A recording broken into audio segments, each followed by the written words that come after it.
Finn should be taught in public schools. In my research paper, I will discuss the controversy surrounding Samuel Clemens' renowned novel.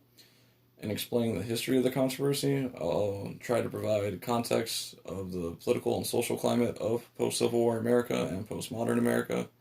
In explaining the controversies, I will make an argument as to why the book should be taught in schools.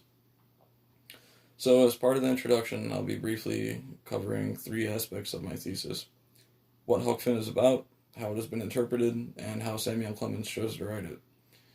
So, when I was doing research specifically on post-Civil War criticisms of the novel, I was surprised to see that the main issue critics had were in regards to Huck's character and the use of the Southern dialect.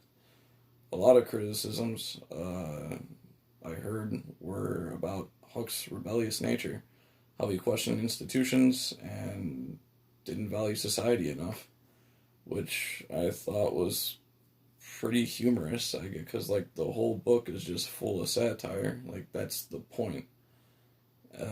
Anyway, one critic of the novel that kind of surprised me was Louisa May Alcott, who stated, "If Mr. Clemens cannot think of something better to tell our pure-minded lads and lasses, he had best stop writing to them."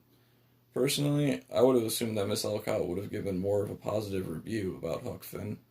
Uh, she herself even went on to write characters that went against the grain of societal expectations, such as um, Josephine March in Little Women. So I guess it just kind of struck me odd that she would make such a big issue out of Huck's character in the book as a whole.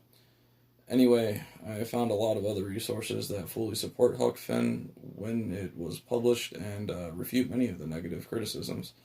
One of them was the San Francisco Chronicles article that compared Clemens' use of the Southern vernacular to classic works such as Joe Chandler Harris's Uncle Remus and Craddock's Tennessee Mountain Tales.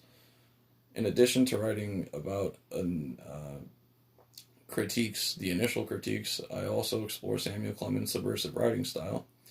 He uses it a lot in nearly all of his writings. Aside from the obvious satire in Huck Finn, I also found that what I believe to be a good example that highlights this writing style. Uh, it's a quote from early on in the book of Huck Finn. It goes, where is it? Persons attempting to find a motive in this narrative will be prosecuted. Persons attempting to find a moral in it will be banished.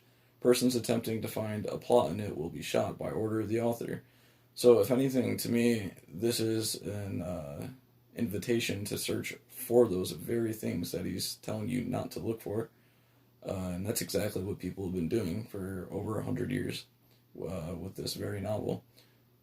Since the story is packed with so much satire and analogies, I feel like I won't have a hard time supporting Twain's intended meaning in this book.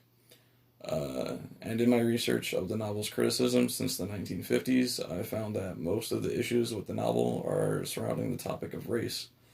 I found searching for articles, scholarly articles, on why Huck Finn is intentionally racist to be pretty challenging.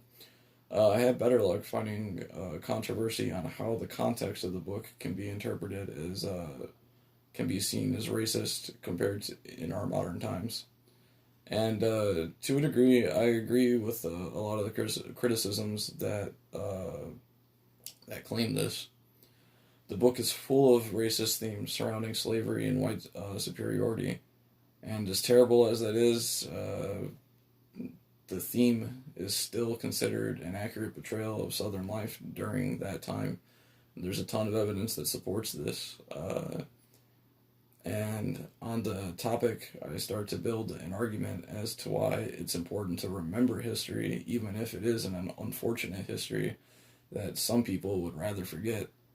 And on the aspect, I found tons of scholarly articles for and against those claims. So I've been having a lot of fun finding articles that build on it, that take away from it, and a bunch of different perspectives since, like, that's it.